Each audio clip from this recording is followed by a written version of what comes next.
지금 이제 잠깐 앞에 화면 볼게요. 방금 말씀드린 것처럼 일단은 여기까지 그만큼 같이 먼저 해볼 거예요. 이 밑에 있는 두 녀석도 그렇게 어려운 건 아닌데 우리가 아직 어떤 식으로 활용해야 될지 좀 경험이 부족하다 보니까 고민을 할 수밖에 없는 문제라고 느껴집니다. 자, 첫 번째부터 한번 같이 가보도록 하죠. 윗부분에 있는 것들은 좀 간단한 문제였으니까 볼게요. 첫 번째가 메인 클래스 안에 내용을 올바르게 수정해달라고 하는 문제인데 지금 여기는 한두 가지가 문제가 아니죠. 좀 많은 문제점들이 있습니다. 일단은 자동차라고 하는 변수를 int 타입으로 만들어 놨고요.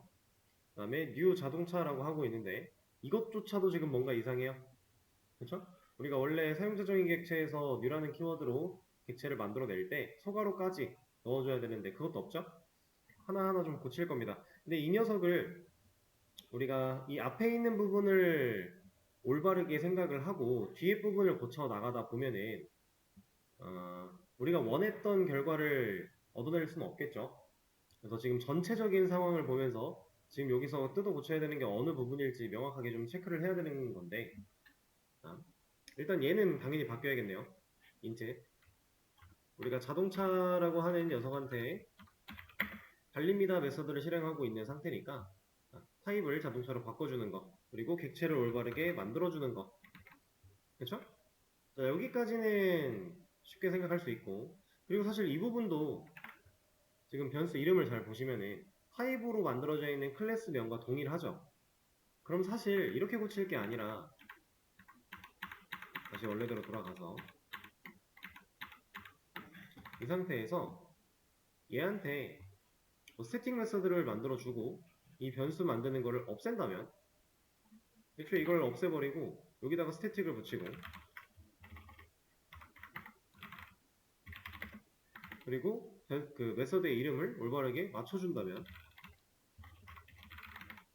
이래도 되는 거긴 하겠죠? 어쨌든 달리다라고 하는 메서드를 실행하는데 문제가 없으니까.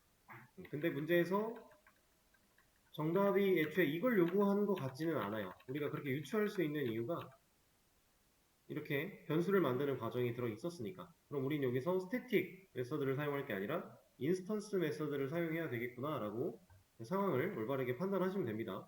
근데 뭐 그렇게 스태틱 메서드를 사용하는 방식이 잘못됐다까지는 아니지만 지금 주어진 단서를 활용했을 때 이게 좀 더 적합하지 않을까 라는 얘기예요. 그쵸? 얘 이름을 달리다로 바꾸는 거나 아니면 이 녀석의 이름을 달립니다로 바꾸는 거나 둘 다 상관은 없었지만 얘의 문제 자체가 메인 클래스 안의 내용을 바꾸는 거였으니까 여기를 건드리지 않는다라고 치면은 여기 바뀌는 게 맞겠죠? 그럼 이제 메서드가 정상적으로 실행이 될 거고요. 두 번째 문제 가보겠습니다. 아래 코드가 실행되도록 해달라고 하고 있어요. 자, 일단은 자동차로 객체를 만들고 있으니까 당연히 자동차 설계도가 필요하겠죠? 그러면 설계도부터 만들어 주겠습니다. 자, 그랬더니 달리다라고 하는 메서드가 필요하네요. 자, 이 메서드도 만들어 줄 건데 이 메서드를 우리가 그냥 인스턴스 메서드로 만들어야 될지 아니면 스태틱 메서드로 만들어야 될지 선택지는 두 가지예요. 둘 다 기능은 동작을 하겠죠. 대신에 스태틱으로 만들면 노란색 전구가 뜨면서 경고를 알려줄 겁니다. 그쵸? 그럼 지금 상태에서는 어쨌든 new라는 키워드로 객체가 만들어지고 있으니까 굳이 얘를 스태틱 메서드로 만들 필요가 없다라는 의미겠죠?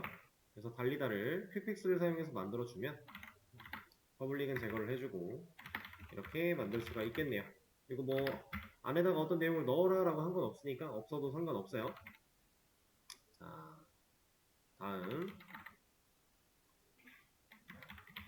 이번에는 클래스를 5개 이상 만들고 각각을 객체화를 해서 메서드로 호출해라 라고 하고 있네요. 결국에는 클래스가 5개, 설계도가 총 5장이 필요하다는 거고 그 설계도를 이용해서 제품을 각각 한 개씩은 찍어내란 얘기고요. 그리고 그렇게 찍어낸 제품들이 어떠한 기능을 할 수 있게끔 호출을 해라 라고 하는 거니까 이렇게 한번 해볼게요. 뭐 다른 조건이 없었으니 그냥 편하게 하셔도 되는 거였습니다.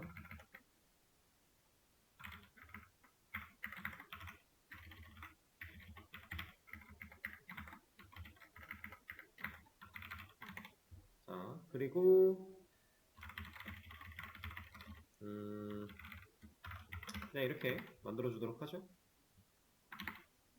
네, 이름이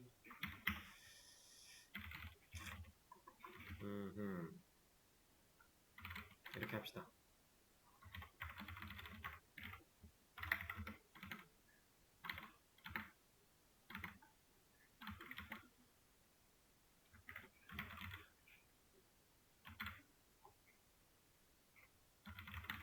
뭐 어떤 식으로 해도 상관은 없는 거니까요, 그죠?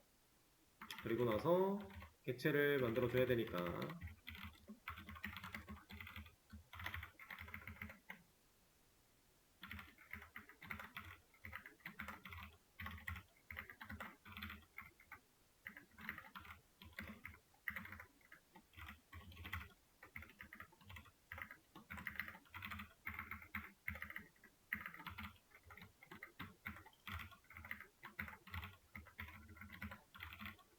이런 식으로 만들어 주고요. 각각의 메서드를 호출해 주면 되겠네요.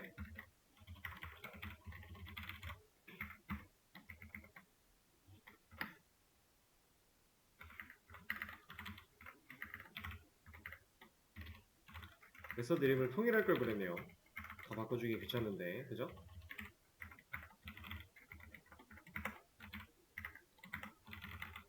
이런 느낌? 사실 타이핑하는데 오래 걸려서 그렇지 개념이 어렵거나 이런 문제는 아니었습니다. 그냥 우리가 뭔가 객체를 만들어서 메서드를 호출하는 그 연습을 이런 문제를 풀면서 그냥 반복적으로 숙달하셨다라고 보시면 돼요. 뭔가 생각을 필요로 하는 문제는 아니었고요. 다음, 자, 객체화 없이 설계도에 있는 능력을 바로 사용해라 라고 하면서 아래 코드를 실행되도록 클래스를 만들어라 라고 했는데, 자, 이 코드에는 첫 번째 문제나 두 번째 문제에서 있었던 거랑 다르게 이제 변수를 만드는 과정이 코드에 없죠. 그러니까 우리가 지금 상황에서 조금 더 올바른, 좀 더 정확한 느낌으로 가보자면 이제 이 달리다 메서드는 스태틱이 붙은 스태틱 메서드여야 된다. 이렇게. 그죠? 만약에 얘를 인스턴스 메서드로 만들었다면은 이거 말고도 코드를 변수를 만드는 코드 하나를 더 적어줘야 되니까요. 스태틱이 없으면 애초에 호출을 못할 거니까요. 그죠? 이렇게 호출이 되고 안 되고의 문제는 스태틱 메서드가 생겨나는 시점에 관련이 있던 내용이었죠. 프로그램이 시작하자마자 내 인스턴스 메서드는 그 필요할 때 객체화가 될 때라는 의미였으니까. 자, 다음 문제.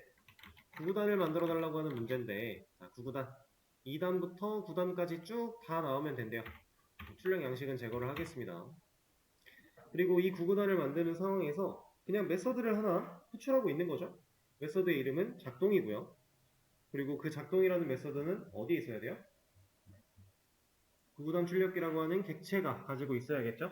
그러면 그 9구단 출력기라는 객체는 이 설계도 보고 만들어질 거니까 작동이라고 하는 메서드를 하나 만들어 주겠습니다. 그리고 이 안쪽에서 실제로 이루어져야 되는 일이 9구단의 출력이에요. 그죠? 이런 거를 해야 돼요, 우리가. 이 부분에 이제 2단부터 쭉 다 출력이 되면 되는 건데, 자, 우리는 9구단 문제를 반복문하면서 많이 해봤죠? 몇 번 경험을 했습니다. 그때 우리가 했던 방식이 int 단이라고 하는 변수를 하나 만들어서 뭐 2라는 값을 넣어놓고 그 다음 반복문을 돌려요. 그리고 우리가 int i는 1부터 i가 9까지 그리고 i는 1씩 증가하게 그리고 f를 사용할게요. %d 곱하기 %d는 %d 라고 해서 단 i 단 곱하기 i 이런 거를 해봤습니다. 그죠? 이러면은 당연히 이제 2단 출력 될 거잖아요. 그죠? 우리는 얘만 하면 될 게 아니라 뭘 또 해야 돼요? 몇 단인지에 대한 정보를 이렇게 알려줘야 되겠네요. 그쵸? 이거는 사실 해봤던 거니까 어렵지 않게 접근하실 수 있었을 거예요. 이거는 우리가 많이 반복을 했던 거니까. 자, 근데 여기서 끝날 게 아니라 우리가 진짜로 더 해야 되는 거는 우리가 한번 실행했을 때 2단 끝나면 그 밑에 3단 끝나면 4단, 5단, 6단 나와야 된다는 얘기죠. 자, 이런 문제를 풀 때 제가 옛날에도 이런 말씀을 드린 적이 있어요. 문제를 좀 끊어서 생각을 할 수 있어야 되고, 우리가 할 수 있는 것부터 하나하나 해나가자. 이런 얘기를 한 적이 있었습니다. 지금 우리가 이걸 끊어서 생각을 할 부분은 이런 거예요. 출력 양식 요거 보면서 말씀드릴게요. 우리는요, 지금 이게 몇 단인지에 대한 정보, 2단, 3단에서 9단까지 쭉 단이라고 하는 글자가 다 입력되게끔 출력되는 결과가 필요하고요. 그 결과의 사이사이에 진짜로 그 해당 단수에 맞는 구구단 출력 결과가 또 나와야 돼요. 그렇죠? 두 개를 좀 분리하겠다는 겁니다. 실제로 연산을 하는 구구단 부분과 해당 단수를 출력하는 이 두 부분을 좀 분리를 시켜보겠다는 거예요. 이렇게 분리를 하는 이유는 규칙을 찾기 위함이에요. 규칙. 우리가 반복문을 사용해서 어떠한 로직을 반복적으로 수행을 하기 위해서는 규칙이 필요하다고 했습니다. 규칙 없이는 반복문을 쓸 수가 없어요. 그래서 우리는 지금 현재 상황에서 규칙을 찾아야 되는데, 규칙이라 할 건 너무 뻔하죠. 2부터 9까지 단위 출력이 돼야 되고, 그죠? 이 안쪽 사이사이마다 그 해당 단에 대한 로직이, 그 단에 대한 연산 그 출력이 나와야 되니까, 그죠? 그러면은 이거부터 한번 가볼까요? 제가 이거는 잠깐 그냥 지우죠. 다시 쓰죠 뭐.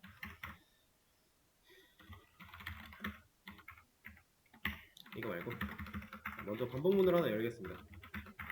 지금 우리가 하고자 하는 거는 2단부터 9단까지 쭉 출력이에요. int 단이라고 하는 변수 하나 만들어서 2부터 시작을 할 거고, 이 단이라는 녀석은 9까지 놓을 겁니다. 그리고 단이 1씩 증가하게끔 둘 거예요. 그리고 출력문에서 단을 활용을 할 겁니다.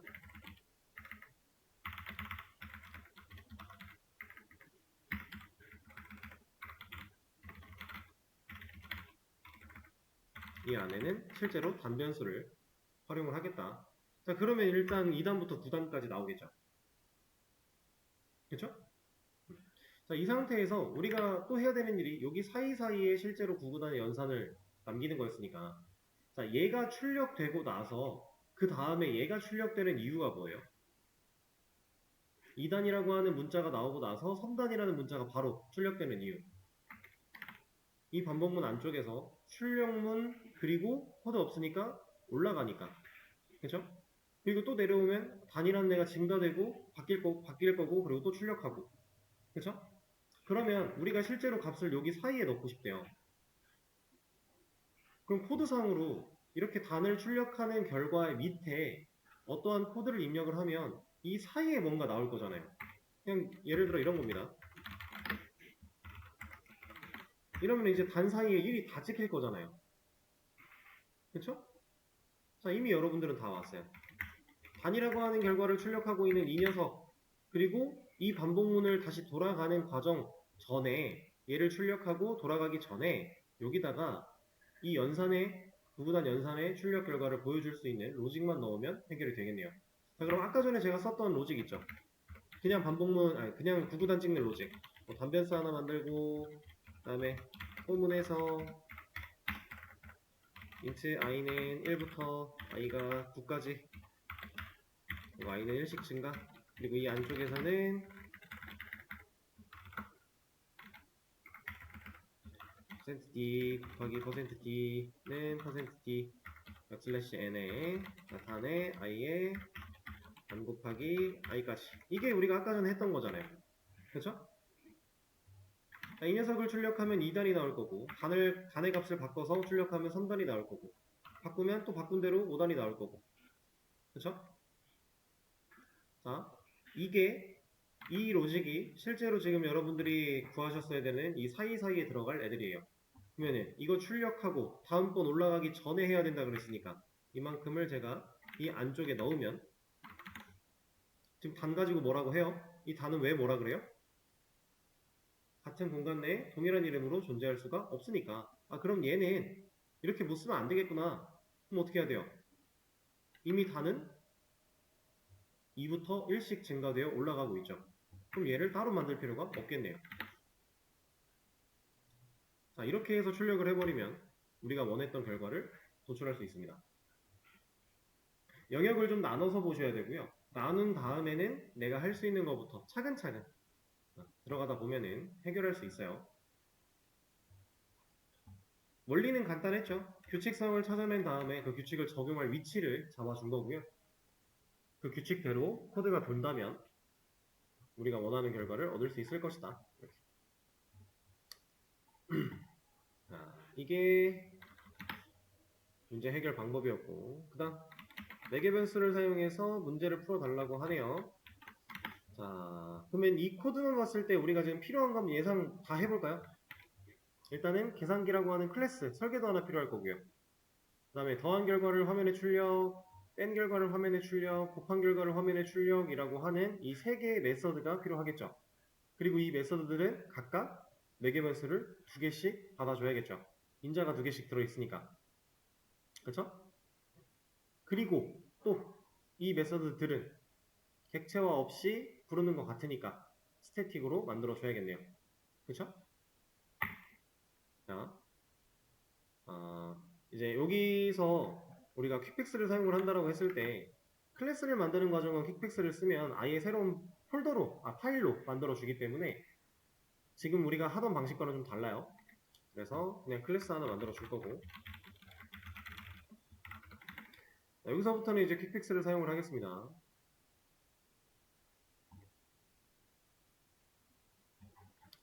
자, 퍼블릭은 다 제거를 해줄 거고요. 순서가 뭔가 마음에 안 드니까 순서도 맞춰주도록 하고, 자, 매개 변수도 알아서 IJ로 만들어 줬습니다. 그러면 이제 메서드가 에러가 더 이상 안 나는 상태인데 어쨌든 연산 결과가 이렇게 나와야 돼요. 출력의 결과는 이렇게 나와야 된대요. 그럼 우리가 여기다가 출력을 어떻게 해야 돼요? 결과 하고 진짜로 연산을 하면 되겠죠? i랑 j가 정수값을 가지고 있을 거니까 연산을 할 겁니다. 근데 이렇게 하면 되나요? 이러면 연산 잘 되나요? 얘는 안 되죠. 이어붙이게 될 거니까. 그래서 얘는 괄호가 필요하겠네요. 이렇게. 그러면 뺀 결과는 얘를 실제로 빼주면 될 거고요. 곱한 결과는 실제로 곱해주면 되는데 이때는 괄호가 필요 없겠죠. 왜? 곱하기는 덧셈보다 우선순위가 높으니까. 그렇죠? 간단합니다. 자, 다음 문제. 함수를 실행하면 값을 돌려주게 해달래요. 아까 전에 했던 문제랑 사실상 거의 똑같은 건데 지금은 결과라고 하는 변수에다가 메서드의 실행 결과를 진짜로 남겨서 넣어줘야 돼요. 그렇다는 건 리턴이 필요하다는 얘기고요. 리턴 타입을 이 결과라는 변수의 타입으로 잘 맞춰줘야 될 것 같고 계산기 클래스 필요할 것 같고 이런 것들이 좀 필요하겠죠? 자, 클래스 계산기 하나 만들어 주고요. 그 다음에 하나씩 만들어 주겠습니다. 여러분들이 이제는 퀵픽스를 보면서 어느 정도 이해가 되고 이걸 사용했을 때 확실하게 해결 방법이 맞아 라고 판단이 되시면 쓰셔도 돼요. 쓰라고 있는 건데 안 쓸 이유 없어요. 처음에 쓰지 말자고 했던 이유는 우리가 그때 당시에는 뭔가 정보를 보고 판단하기에 너무 아는 게 없었기 때문에 그렇게 사용하지 않았던 건데 이제는 괜찮습니다. 보고 쓸 수 있는 건 적극적으로 활용을 하세요. 자, 그러면 합 결과가 이렇게 나와야 된대요. 근데 출력은 여기 쓰여져 있으니까 어쨌든 이 변수가 가지고 있는 값만 제대로 연산이 되면 될 텐데 여기다가 i 플러스 j 다음 차 i 마이너스 j 곱 i 곱하기 j 넣어주면 되겠죠. 자, 해왔던 것들의 전체적인 복습 정도의 느낌입니다. 그리고 이제 이 두 문제가 남았는데 아까 이거 하고 계시던 분들 혹시 하셨나요? 못 하셨죠? 제가 물어보고 바로 시작을 해가지고 그죠? 쉬는 시간을 가졌다가 다음 시간에 시간을 조금만 더 드려볼게요. 뭔가 이거는 몰라서 못한다기보다는 아직 생각이 적절한 생각이 안 나서 못하는 거니까 한번 생각을 조금 더 해보세요. 그리고 본인이 직접 풀어내는 게 제 설명을 듣고 이해하는 것보다 더 오랫동안 기억에 잘 남거든요. 그래서 시간을 좀 더 들여볼 거니까. 그리고 일단은 쉬는 시간을 먼저 가질게요. 지금 50분이니까